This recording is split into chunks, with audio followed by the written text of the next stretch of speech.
Well, we have several people around with microphones, and if you have a question, raise your hand and they'll bring the microphone to you. Right here.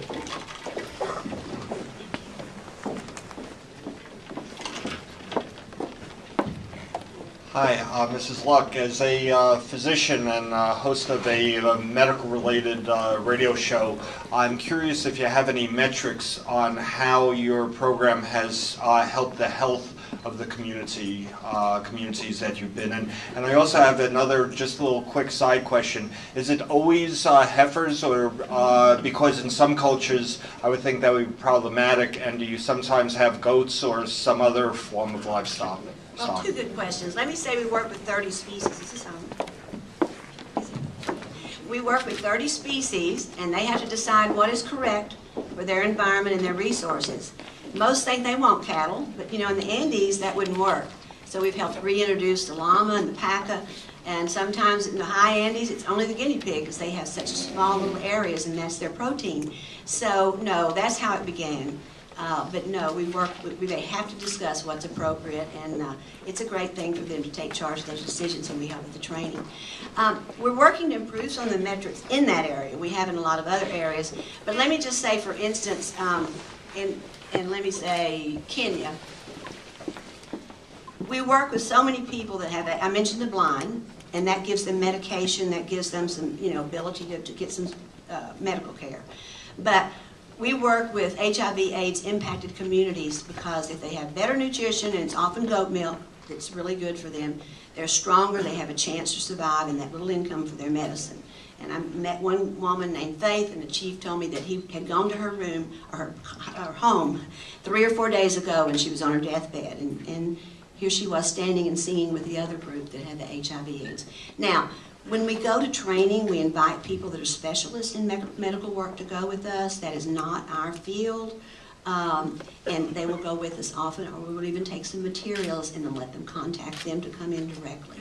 So we have to work together. There's no question about that. Partners in Health, we work closely with them in Haiti and Rwanda on those kind of issues, and with Operation Smile and others where they do the surgery on the cleft palate. A new face does not make a new life make. You know, I mean, it's a great thing for those children, but then they need the income, and the family needs to be cared for them and make them healthy. So that's not a really super answer, but it's very important. We cannot do things alone. It all impacts, but we take specialists and partner with others, just like we do in water issues and different things that we don't directly deal with. Thank you for the question.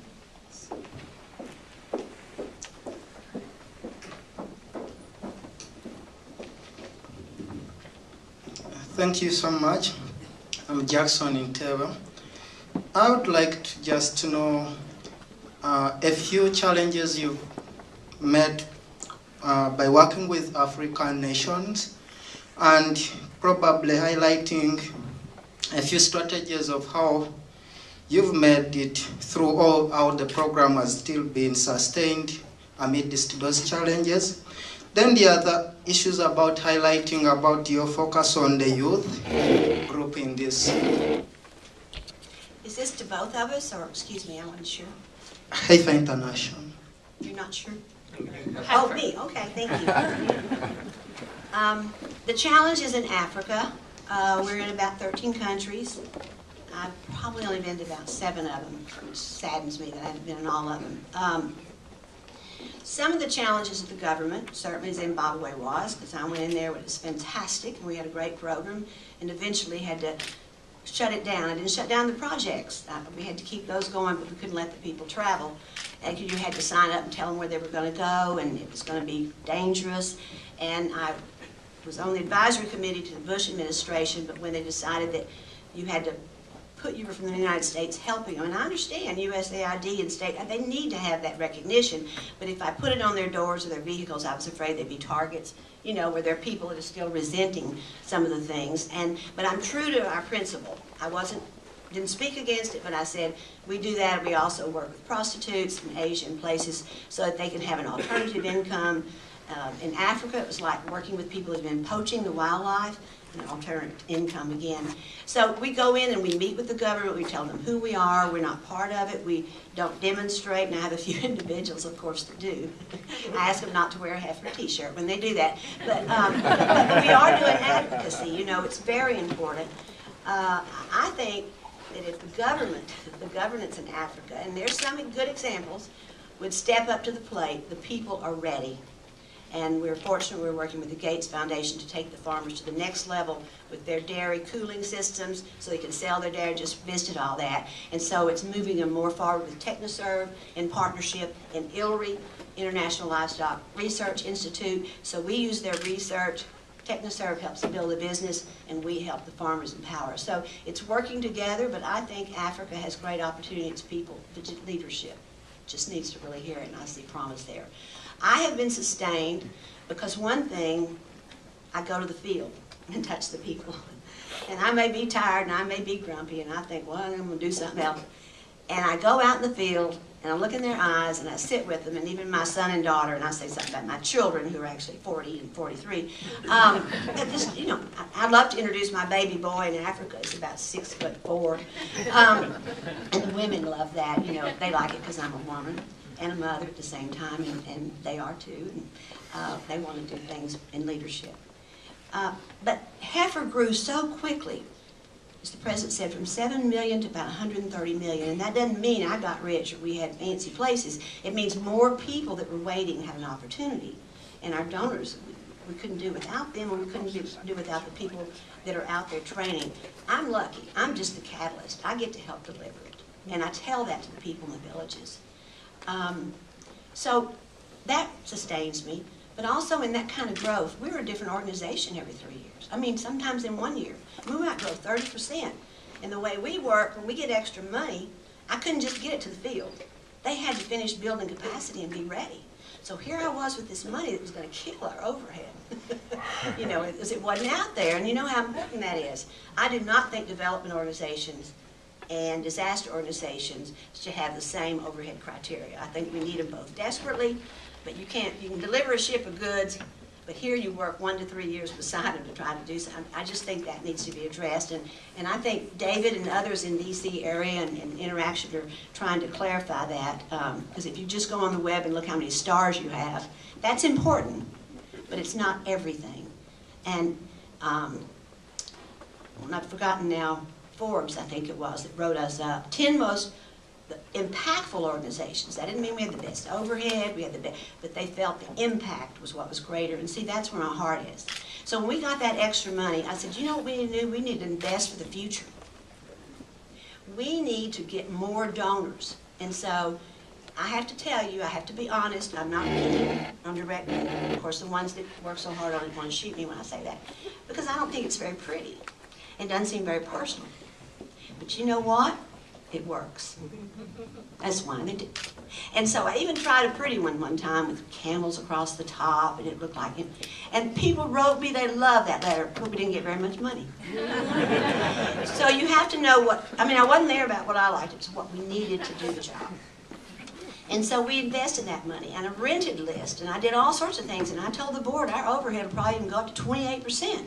This is all overhead. And they say you lose money. It takes 3 years to bring new donors in. We never lost money. Decided, you know, we're going to take risk and do the website. We invested $38,000. Doesn't that sound funny now? And everyone argued how many cows that could be. And I said, well, we do it right, it could be 10 times that many. So we did it the first year in October, which is too late for the holiday season, or the end of year season. We brought in $180,000 the first year, and then 5 years in a row, we were in the top 5. Red Cross would beat us when there was a disaster. You've got to take risks, you've got to stay fresh. And the good thing was, I wasn't an expert, and I didn't know all the answers, so I had to come up with them. And you know, you can be creative and innovative, and then you hire all the experts. So that's how you sustain yourself. Normally, I think 10 years is plenty for a CEO, except of course David and Joe Love.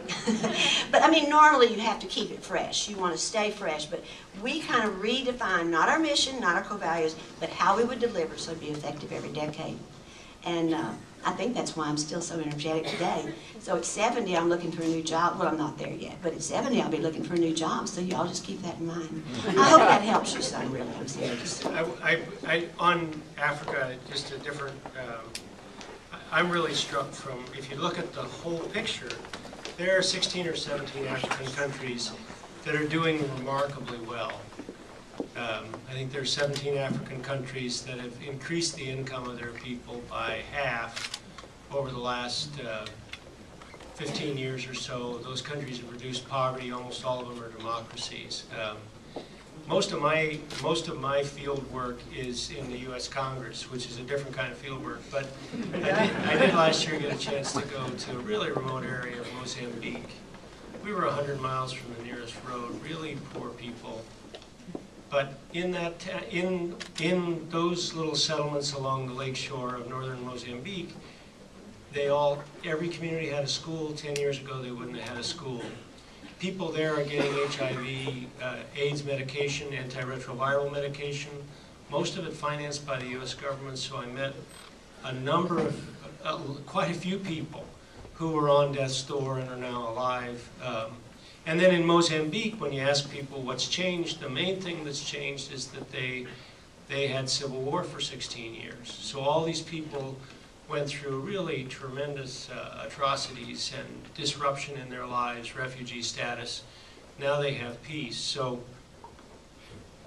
you know, kind of taking a macro view of Africa, about half the countries are the countries like the Democratic Republic of the Congo, where where there's just a lot of chaos, a lot of suffering, and about half the countries are just doing remarkably well. And in fact, I think they're an inspiration for us. Ethiopia has reduced poverty over the last 20 years. The United States has not. So I think we have some things to learn from Ethiopia and Ghana and Mozambique. In Rwanda, we have a lot to learn. They don't even allow plastic sacks. I mean, I'm serious. There's a lot of things like that I say we need to do that at home. Thank you. Mr. Beckmann, I just wanted to ask you, my name is Sherry. I wanted to ask you, I know that the U.S. has been really good at food aid, so good that in Haiti we're actually costing farmers jobs because we've been sending so much food there. With the new policies that you're speaking of, I'm wondering how that's going to be addressed and whether it'll be addressed just governmentally or if there will be some kind of cooperation with NGOs as well. Well, food aid needs to be fixed. In many situations, food aid does a lot of good. It saves lives. It's really important. But there are a lot of situations where they do not need us to ship food from here to there. So we should be allocating cash so that food can be purchased from farmers locally or in a next door country. It would get there faster. It would help their local farmers. And also sometimes the most urgent need is to feed the babies. But you don't feed corn to babies. So there are other things that are needed besides food. And the amount of money that goes to U.S. farmers from food aid is just a minuscule part of the U.S. agricultural market. So this is not about, initially it had to do with using surplus food from our country, food that was in the storage. But it's now not about agriculture. The reason why you're having a hard time making the food aid program more effective is that there are half a dozen shipping companies that benefit from the current system, U.S. flag vessels, and they have a monopoly on shipping U.S. food aid. So the current reforms that are underway now do not affect food aid. The food aid is in the ag committees, and the ag committees have been resistant to change. But we spend about $2 billion a year on food aid as a country. If we could get, let's say if you take half of that and put it into cash, for that half you'd get twice as much assistance to some of the poorest people in the world as we get now, because we're locked into shipping our grain. So that's down the road. We got to take that issue on. We got to we've got to